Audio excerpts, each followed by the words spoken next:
Bonjour à tous et bon sabbat. Puis-je avoir votre attention s'il vous plaît? S'il y a une phrase qui décrit une ressource très limitée dans le monde d'aujourd'hui, c'est que tout le monde est en compétition pour obtenir notre attention. Le scénariste et consultant en médias Phil Cook a déclaré que la marchandise la plus précieuse du XXIe siècle sera d'avoir l'attention totale d'une personne. Nous comprenons la valeur de notre temps et notre argent, bien sûr, mais lorsque nous allons plus loin et que nous commençons à discuter d'avoir votre attention totale, nous commençons à réaliser combien il peut être difficile de se concentrer sur une chose à la fois. Le monotasking est un terme utilisé pour décrire le fait de se concentrer sur une seule tâche à la fois. C'est ainsi que les humains ont fonctionné pendant la plus grande partie de notre histoire. Mais avec l'avènement de nombreuses technologies modernes, nous sommes souvent interrompus par des textos ou d'autres notifications sur notre téléphone. Même le téléphone sonne. Nous ressentirons la pression des courriels ou des notifications Facebook qui ont besoin de notre réponse. Et même dans la technologie, nous pouvons ressentir sous pression en essayant de faire plusieurs choses en même temps parce qu'il y a tellement de choses à faire. Nous appelons cela de multitasking, c'est-à-dire faire plusieurs choses à la fois. Et nous pensons que nous sommes productifs. Mais en fait, selon une étude publiée dans le magazine Inc., le monotasking et non le multitasking est la clé pour faire avancer les choses. De plus, la durée de notre attention est de plus en plus courte, car de plus en plus de suggestions simultanées nous sont adressées par les médias. Selon une étude de l'entreprise Microsoft publiée dans la revue Time Magazine en mai 2015, notre durée d'attention est passée de 12 secondes à 8 secondes depuis l'année 2000. L'étude a noté qu'un poisson rouge a une durée d'attention de 9 secondes. Ce qui signifie qu'en général, les humains ont maintenant une durée d'attention plus courte qu'un poisson rouge. 8 secondes comparé à 9 secondes. Voilà, incroyable. Je ne sais pas comment il peut mesurer ça, mais il peut. L'attention est aussi un concept biblique important et en fait, elle est décrite comme une caractéristique essentielle d'un disciple de Jésus-Christ. Alors, aujourd'hui, je voudrais parler de l'attention et de notre capacité à nous concentrer sur les choses importantes. Il s'agit de notre capacité à nous concentrer sur ce qui compte pour que personne ne puisse prendre notre couronne. Nous discuterons de l'importance critique de prêter attention, puis nous discuterons de 3 principes bibliques qui ont trait à l'attention. En fin de compte, j'espère que nous repartirons avec un sentiment d'urgence pour mieux comprendre comment Dieu cherchait à nous transformer à ses fils et filles pour le service dans son royaume. Le titre de ce sermon, bien sûr, est « Puis-je avoir votre attention ?» Et j'espère que j'ai toujours votre attention. Commençons par Hébreux 2, où nous voyons combien il est essentiel de prêter attention et les risques qui découlent de la négligence. Donc, Hébreux 2, et verset 1. Reportez-vous s'il vous plaît à Hébreux 2 et verset 1. C'est pourquoi nous devons d'autant plus nous attacher aux choses que nous avons entendues, de peu que nous ne soyons importés loin d'elles. Le Version Darby traduit ce verset en utilisant la phrase de porter une plus grande attention. Elle dit, c'est pourquoi nous devons porter une plus grande attention aux choses que nous avons entendues, de peu que nous ne nous écartions. Le mot attacher ou porter une plus grande attention, ici dans verset 1, est le mot prosecho, P-R-O-S-E-C-H-O, prosecho. Et il est utilisé dans tout le Nouveau Testament. Il se traduit par attacher, bien sûr ici, prenez garde, soyez sur vos gardes, donnez-vous à. Nous verrons que la Bible est pleine d'exhortations au sujet de prêter attention. Notez maintenant le verset 2 à 3, parce que ce concept va être profondément développé dans ce court passage. Regarde. Car si la parole annoncée par des anges a eu son effet, et si toute transgression et toute désobéissance ont reçu une juste rétribution, comment échapperons-nous en négligeant un si grand salut? Un si grand salut. Le mot rétribution peut aussi se traduire par pénalité ou châtiment. La Bible du Semeur utilise le terme la sanction qu'elle méritait. L'auteur dit que toute transgression et désobéissance entraînera un châtiment, et si les paroles sont vraies, comme l'ont attesté les messagers de Dieu, comment sera-t-il possible d'échapper aux conséquences de nos actes et si nous ne faisons pas attention? Au lieu de dire « ne faites pas attention », l'auteur utilise le terme « négligence ». La négligence est l'opposé de faire attention. Nous pourrions utiliser le mot « négligence » dans le contexte de notre santé.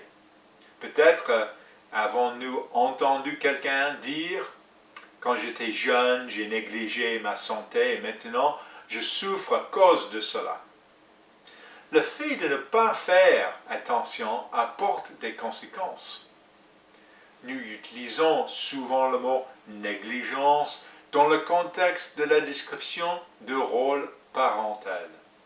On pourrait dire par exemple « ces enfants ont été négligés », ce qui signifie que les parents n'ont pas prêté suffisamment attention à leurs enfants. Cela signifie que les parents n'étaient pas concentrés sur les besoins de leurs enfants et leurs enfants en ont souffert. Et cela nous amène à un concept plus large de ce que nous appelons aujourd'hui la responsabilité. La responsabilité. Le Larousse définit la responsabilité comme étant une obligation ou une nécessité morale de répondre, de se porter garant de ses actions ou de celles des autres. Donc, en considérant le passage, le point important à retenir est que l'on nous dit que nous serons tenus responsables des choses que nous avons entendues. Relisons le verset 1, encore une fois. C'est pourquoi nous devons d'autant plus nous attacher aux choses que nous avons entendues. Et puis, les versets 2 à 3 ne sont qu'une longue question. J'ai parlé des tendances sociétales vers un manque d'attention, mais il y a une autre tendance liée à un manque de responsabilisation. Dans un article paru dans le magazine Forbes de 7 septembre 2016 par Cathy Caprino, intitulé « La reprise de responsabilité est-elle morte dans notre culture ?» Quel titre. Madame Caprino écrit, et je cite maintenant, « Si nous regardons autour de nous aujourd'hui, nous voyons des signes que la véritable prise de responsabilité semble être un trait de caractère en voie de disparition, tant chez jeunes professionnels que chez les plus âgés. Il est clair que l'obligation de devoir rendre de compte diminue. » Il poursuit en écrivant, « Quand il y a un manque de prise de responsabilité et d'attente claire, l'orgueil de la nature humaine, ses peurs et sa tendance naturelle de prendre des raccourcis et à adopter des comportements égoïstes entrant en jeu, ce qui conduit à des comportements déshonorants. Nous voyons cette tendance dans le monde entier. Incroyable, ce n'est pas un article dans notre revue pour l'avenir, c'est dans un magazine comme Forbes. Selon elle, il s'agit d'une tendance mondiale et nous ne devrions pas penser que nous sommes à l'abri de ce changement sociétal. Négliger et ne pas prêter attention à notre santé, à nos familles ou à notre salut entraînera une pénalité, une rétribution. La façon dont je résumerai les versets 1 à 4 à Hébreux 2 et « Faites attention ou vous ne sortirez pas vivant. » Voyons donc un exemple des conséquences de ne pas prêter attention. Reportez-vous, s'il vous plaît, à 2 Samuel 6. 2 Samuel 6 et versets 1 à 10. On peut peut-être lire à 12, mais 2 Samuel 6,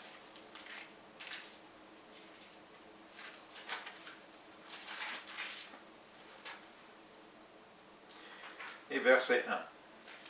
On peut commencer à verset 1.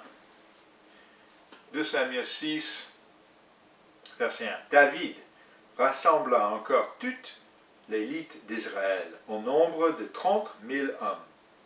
Et David, avec tout le peuple qui était auprès de lui, se mit en marche depuis Baalé-Juda pour faire monter de l'arche de Dieu, devant lequel est invoqué le nom de l'Éternel des armées, qui réside entre les chérubim au-dessus de l'arche.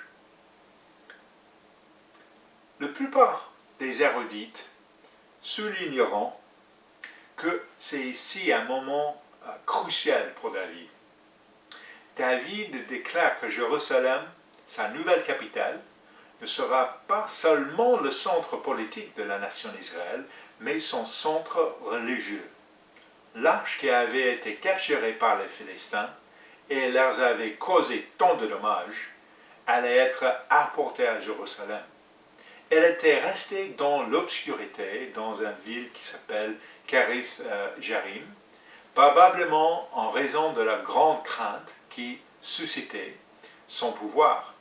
Et elle allait maintenant être transférée à Jérusalem.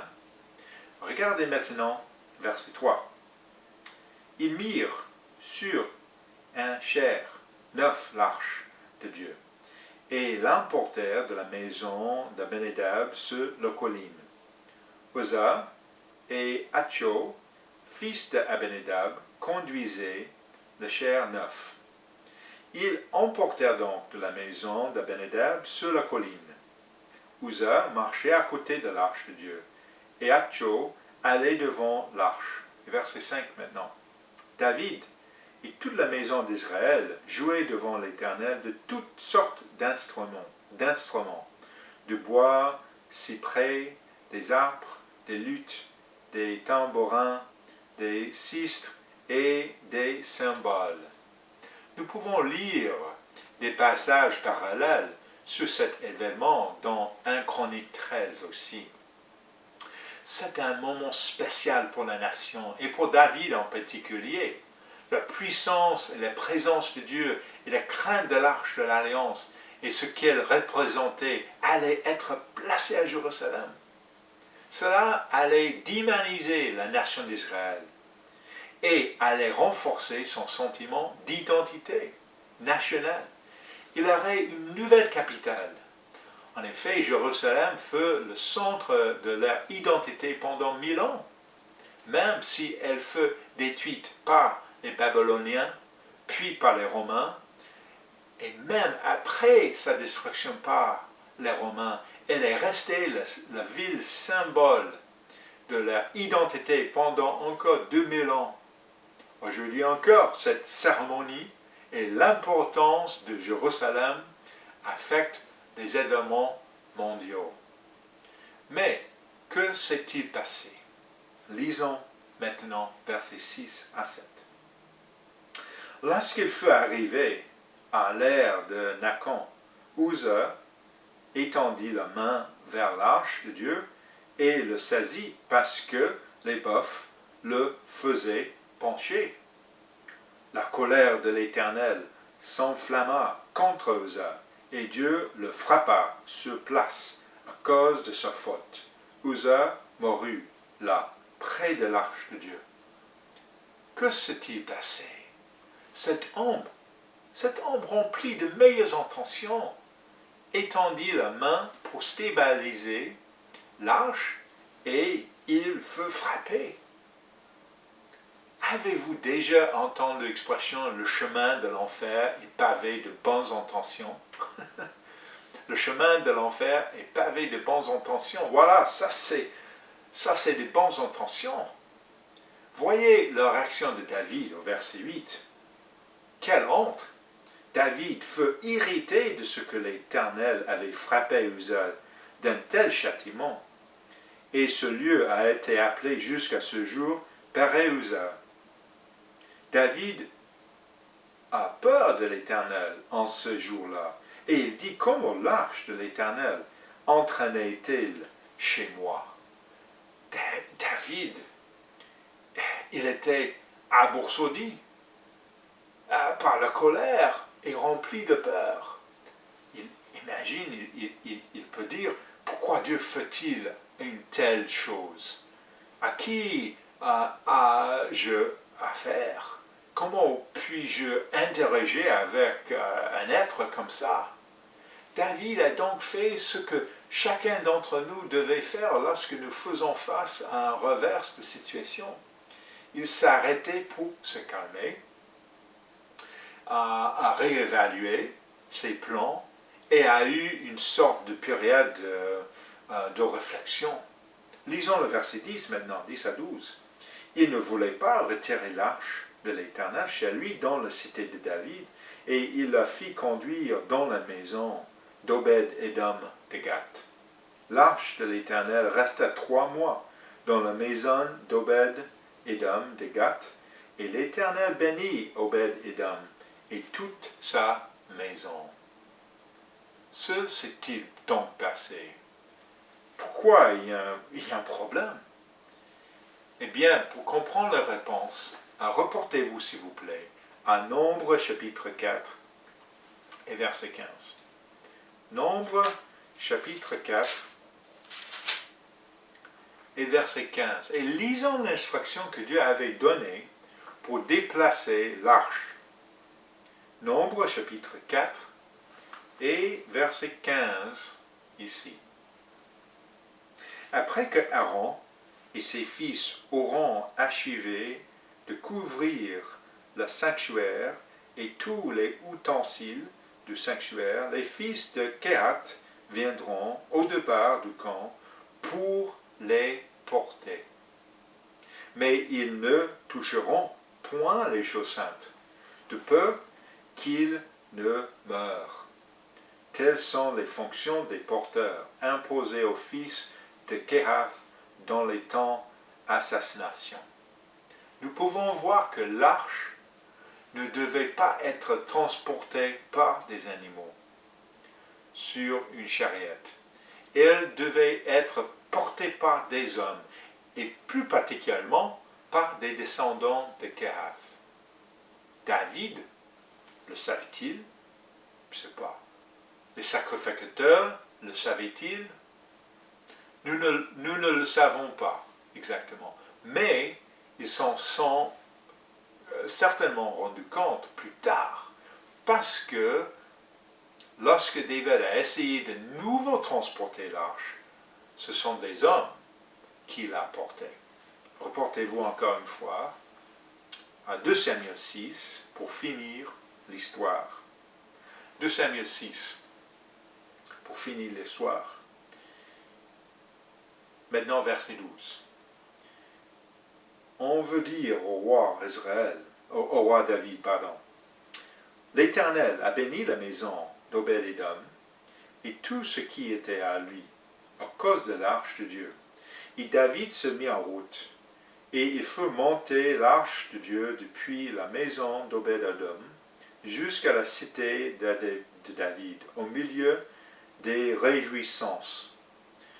Et verset 13 maintenant. Quand ceux qui portaient l'arche de l'Éternel eurent fait 6 pas, on sacrifia un bœuf et un veau gras. David devait prêter attention. Il devait prêter attention. Oui, bien sûr. Il ne pouvait pas négliger les instructions que Dieu, il ne peut pas léser l'instruction de Dieu, avait donné sur la façon de transporter et de traiter l'arche. C'est là que résidait la présence de Dieu. Et les instructions de Dieu devaient être respectées à la lettre. Nos bonnes intentions, notre désir honnête de servir Dieu doivent être ajoutés au fait de prêter attention aux instructions de Dieu. Sinon, nous nous tromperons nous-mêmes en pensant que nos bonnes intentions sont suffisantes. Nos bonnes intentions sont un merveilleux début, mais elles doivent être accompagnées d'une soumission aux instructions de Dieu. C'est pourquoi j'aimerais passer en revue 3 principes sur la manière de transformer nos bonnes intentions, de prêter attention aux instructions de Dieu en des actions spécifiques que nous pouvons prendre pour véritablement prêter attention.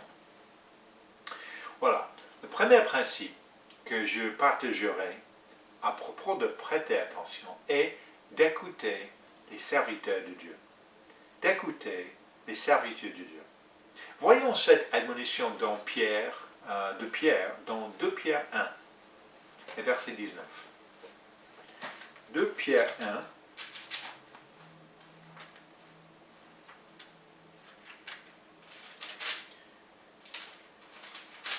de Pierre 1 et verset 19. On peut commencer dans verset 19. Et nous tenons pour d'autant plus certaine la parole prophétique à laquelle vous faites bien de prêter attention. Bien de prêter attention. Comme une lampe qui brille dans un lieu obscur, jusqu'à ce que le jour vienne et paraître et que l'étoile du matin se lève dans vos cœurs. Sachez tout d'abord vous-même qu'aucune prophétie de l'Écriture ne peut être un objet d'interprétation particulière, car ce n'est pas par une volonté d'homme qu'une prophétie a jamais été apportée, mais c'est poussé par le Saint-Esprit que les hommes ont parlé de la part de Dieu. Le mot prophétique dans ce contexte veut dire une prédication inspirée. Pierre dit de prêter attention aux paroles prononcé par ses serviteurs d'un environnement où la prédication a lieu. Cela peut être lors d'une étude biblique, à l'assemblée ou à la fête. Le fait que nous devons nous placer dans ces environnements nous rend à l'assemblée, à la fête, pour que nos priorités puissent être remises en question et ajustées. Je pense que c'est pourquoi on nous dit d'avoir une sainte convocation chaque sabbat dans Lévitique 23. Et pourquoi il est dit dans Hébreux 10 et verset 25, Hébreux 10 et verset 25, n'abandonnons pas notre assemblée comme c'est la coutume de quelques-uns. Ce processus ne devrait pas être passif en se présentant simplement à l'assemblée pour écouter un sermon. Ce processus devrait être actif.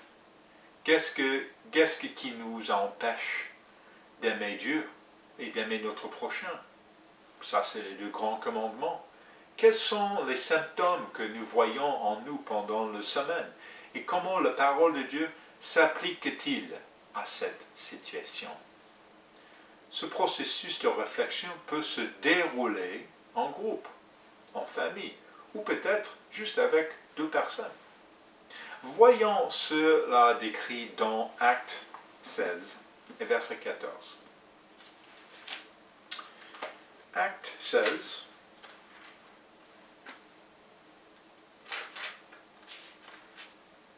Actes 16 et verset 14. Ça, c'est un autre exemple. Actes 16 et verset 14. Comme nous allions au lieu de prière, Actes 16 et verset 14, voilà. L'une d'elles, nommée Lydie, marchande de pourpre de la ville de Thyatire, était une femme craignant Dieu, et elle écoutait. Le Seigneur lui ouvrit le cœur pour qu'elle soit attentive à ce que disait Paul.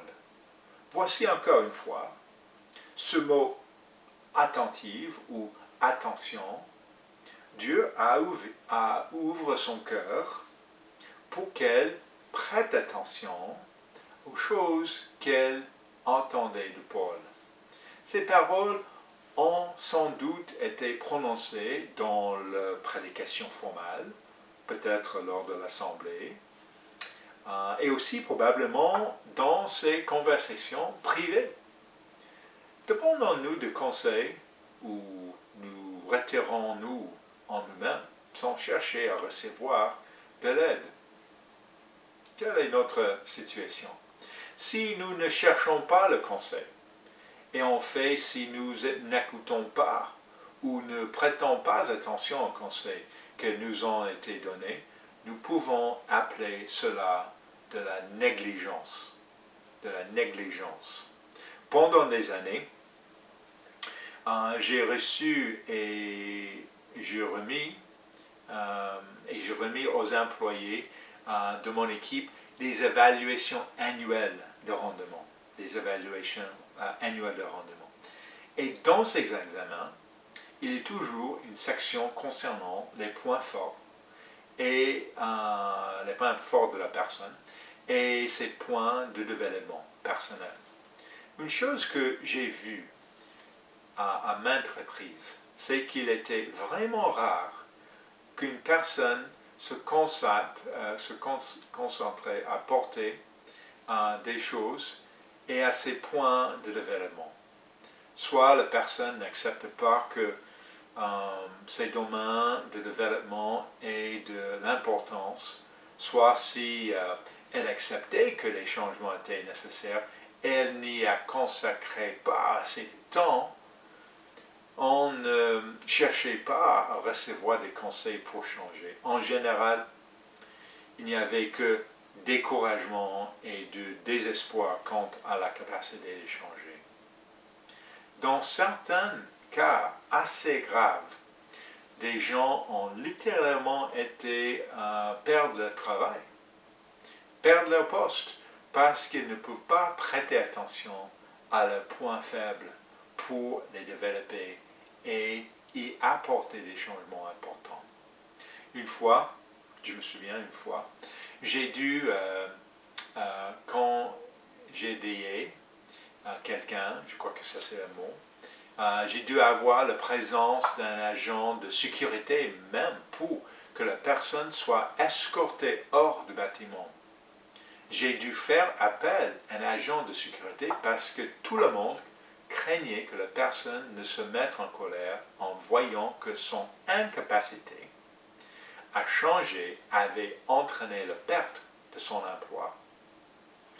Prêtez attention, demandez conseil, écoutez les conseils et apportez des changements. C'est la soumission à un processus de conversion. C'est ce que Dieu cherche. Le deuxième principe que j'aimerais partager à propos de prêter attention est de prier pour comprendre la direction de Dieu. Prier pour comprendre la direction de Dieu. Certains diront peut-être que cela devrait être le premier principe, mais je pense que nous souvent cette prière pour la direction divine doivent venir en réponse à ce que nous avons entendu par la prédication et le conseil. Nous devrions prier pour que Dieu ouvre nos cœurs afin d'entendre l'instruction de Dieu pour nous. Reportez-vous s'il vous plaît à Jean chapitre 16. Jean chapitre 16 verset 13. Jean chapitre 16 verset 13. C'est un passage très connu, mais c'est très important. On peut lire un passage ici concernant la direction de Dieu. Il dit, quand le Consolateur sera venu, l'Esprit de vérité, il vous conduira dans toute la vérité, car il ne parlera pas de lui-même, mais il dira tout ce qu'il aura entendu et il vous annoncera les choses à venir. Alors que nous commençons notre journée, nous devrions demander à Dieu que son Esprit nous guide pour que nous prêtions attention aux choses importantes, aux choses qui comptent.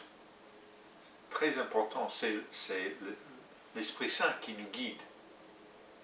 Un autre passage, reportez-vous s'il vous plaît à Ésaïe 55. Ésaïe 55 et verset 6.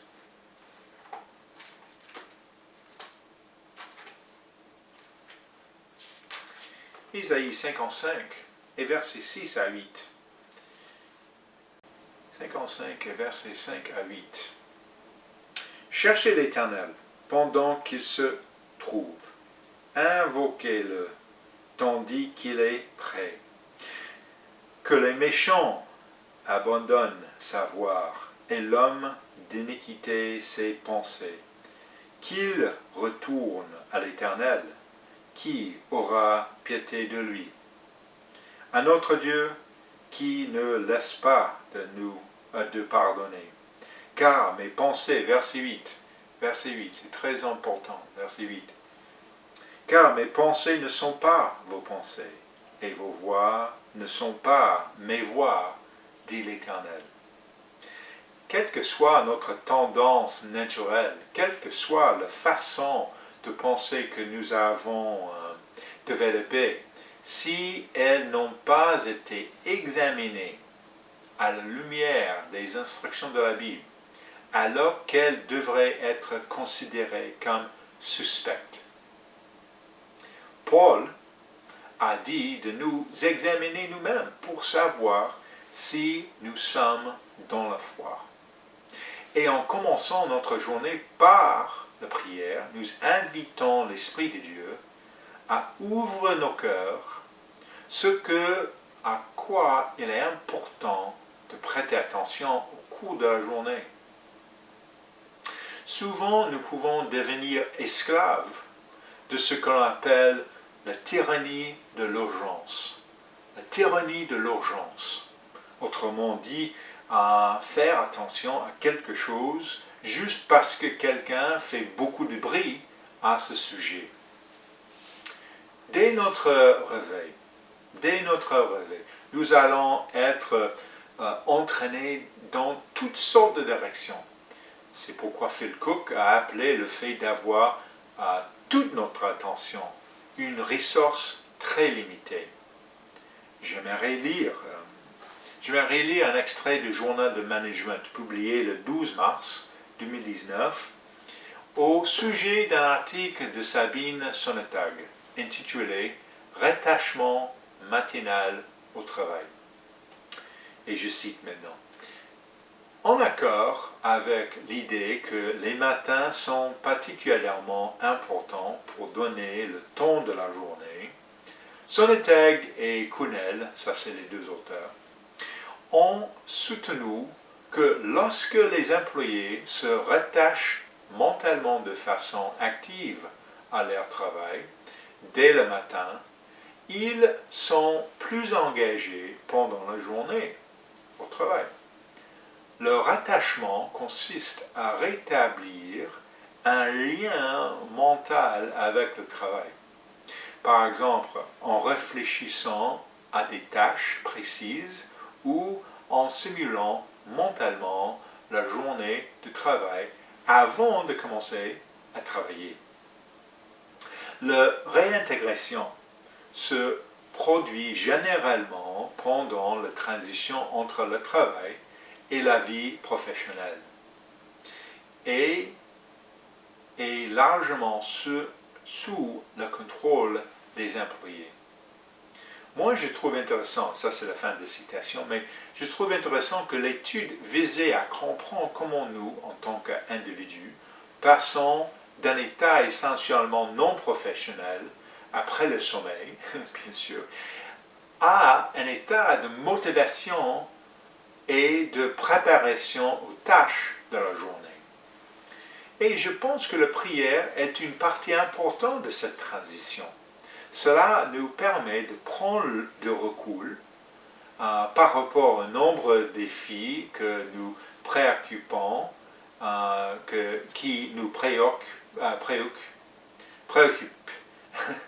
et en remercier d'abord Dieu pour les bénédictions que nous avons reçues, en demandant que son royaume vienne et que sa volonté soit faite, c'est-à-dire que nous lâchions notre emprise et remettions toutes ces choses entre ses mains, entre les mains de Dieu. Je ne veux pas quitter ce point sans regarder un passage à Proverbe 3, verset 5. S'il vous plaît, reportez-vous à Proverbe 3, versets 5 à 8. Proverbe 3, si je peux le trouver. Voilà. Proverbe 3. Et versets 5 à 8. Il dit, confie-toi en l'Éternel de tout ton cœur et ne t'appuie pas sur ta sagesse. Reconnais-le dans toutes tes voies et il aplanira tes sentiers. Ne sois point sage à tes propres yeux. Crains l'Éternel et détourne-toi de mal.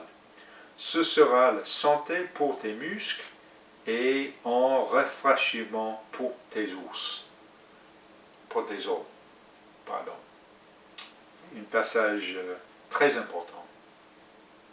Le troisième principe que j'aimerais partager au sujet de prêter attention est de se engager un plan à long terme pour prêter attention.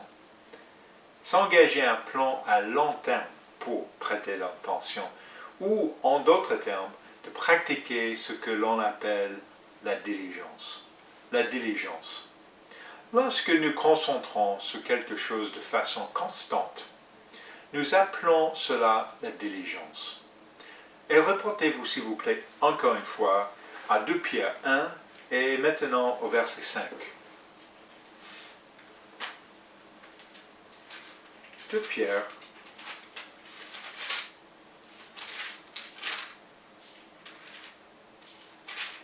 2 Pierre 1 et verset 5. Et voyons le genre de choses pour lesquelles Pierre nous dit d'être diligent. Il dit, à cause de cela même, faites tous vos efforts pour joindre à votre foi la vertu et à la vertu la connaissance. C'est une autre façon de dire prêtez attention, et cela de façon constante. Les mots vos efforts étaient liés aux mots pour l'intention dont nous avons parlé précédemment. Et maintenant, il va à décrire les choses auxquelles nous devrions constamment prêter attention. Et je peux commencer encore une fois, verset 5, 2 Pierre 1, verset 5. À cause de cela même, faites tous vos efforts pour joindre à votre foi la vertu, à la vertu la connaissance, à la connaissance la maîtrise de soi, à la maîtrise de soi la patience, à la patience la piété, à la piété l'amitié fraternelle, à l'amitié fraternelle l'amour. Car si ces choses sont en vous, et y sont avec abondance, elles ne vous laisseront point oisitifs ni stériles pour la connaissance de notre Seigneur Jésus-Christ. Mais celui en qui ces choses ne sont point est aveugle. Il ne voit pas de loin, et il a mis en oublié la purification à ses anciens péchés. Quand Pierre commençait à parler de toutes les choses ici, il commence avec faites attention, où il dit faites tous vos efforts. Et maintenant, remarquez comment il termine la discussion au verset 10. C'est pourquoi, frères, appliquez-vous d'autant plus. Encore une fois, c'est le même mot, proseco, d'autant plus, à affermer votre vocation. Pardon, ce n'est pas le même mot que attention, mais c'est le même sens que diligence ou attention constamment. Appliquez-vous d'autant plus à affermer votre vocation et votre élection, car en faisant cela, vous ne broncherez jamais.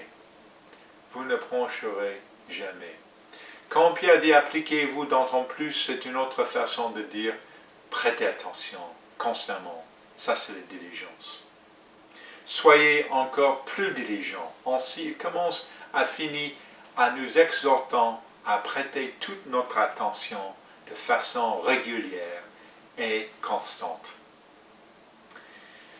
Intéressant, en 1656, il y a longtemps, 1656, le célèbre mathématicien français Pascal, c'est très connu, écrive à son ami, et je cite, « Je vous écris une longue lettre parce que je n'ai pas le temps d'en écrire une courte. » Intéressant, hein? Je vous écris une longue lettre parce que je n'ai pas le temps d'en écrire une courte. Quand nous prenons le temps de prêter attention aux choses les plus importantes, à long terme, nos vies et pas seulement nos lettres s'amélioreront et nous pourrons nous réjouir de l'espérance en l'avenir dans le royaume de Dieu. En conclusion, chacun de nous a sa croix à porter. Chacun de nous est confronté au besoin de faire des percées dans notre vie spirituelle et d'apprendre ce que signifie d'être un fils de Dieu dans son royaume. Jésus a averti ses disciples en Luc 12 et verset 1 de gardez-vous de levain de pharisien. Gardez-vous est le même mot pour prêter attention dont nous avons parlé. Je pense qu'il est dit clairement que notre propre orgueil peut nous égarer. Nous ne pouvons pas négliger. Nous ne pouvons pas être distraits.